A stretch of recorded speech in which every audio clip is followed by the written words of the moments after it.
Forest Town developed because of the sinking of Mansfield Quarry, known as Crowney, in 1903. Clipstone, as known today, did not exist then.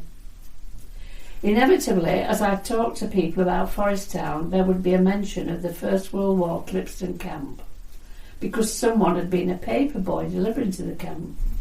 The village didn't exist. Before Clipstone. Yeah. Even though it's Clipstone camp, the majority of it was in Forest Town. In a sense, the site still is. You know, when you put an overlay, you can see Garibaldi School, but was there where the school is now. How many people would have been there? I would say over 30,000, but on the odd letter or postcard it'll say there's 50,000 men here at the moment. You don't know, because the movement of the troops was so vast. They were there for so long and that was it. I mean, just imagine, Forest Town at that time was a village. And walking from Mansfield up to Clipstone, it was a dirt track. A dirt track up to Forest Town, a dirt track up to the camp. I mean, what would it be like for all the local people, suddenly all these soldiers in the area? On route marches to Warsaw, round there. There were parades, sometimes with the camp, with the military parades and the soldiers. The same in Mansfield, just seeing all these soldiers there. One thing watching your relatives go off to war and seeing them all off at the station, but then seeing soldiers galore all around your area. I mean, imagine it now. You'd be astounded.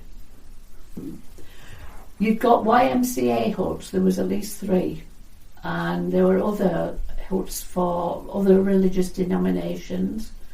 There was also a theatre for the camp, but there was all sorts of entertainment, and you would get people from the locality going to the camp to entertain soldiers, but you'd also get soldiers entertaining soldiers, and soldiers sometimes entertaining people in the local villages. You'd also got the bands. Most regiments had a band, so at their various functions, they played. And of course at the end of the camp it was for demobilisation.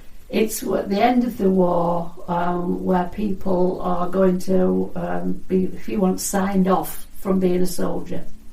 And some of them just travelled from France or wherever, had a horrible journey, ended up at Clipstone camp for probably an overnight stay, just to be, if you want, signed off, give them relevant papers and what have you. And then went off to wherever they lived in the country. So you've done a lot of enabling and facilitating people to learn about their own history. How do you think it's rewarding for them? What does it make them feel? Satisfied, I would hope. I've learnt knowledge.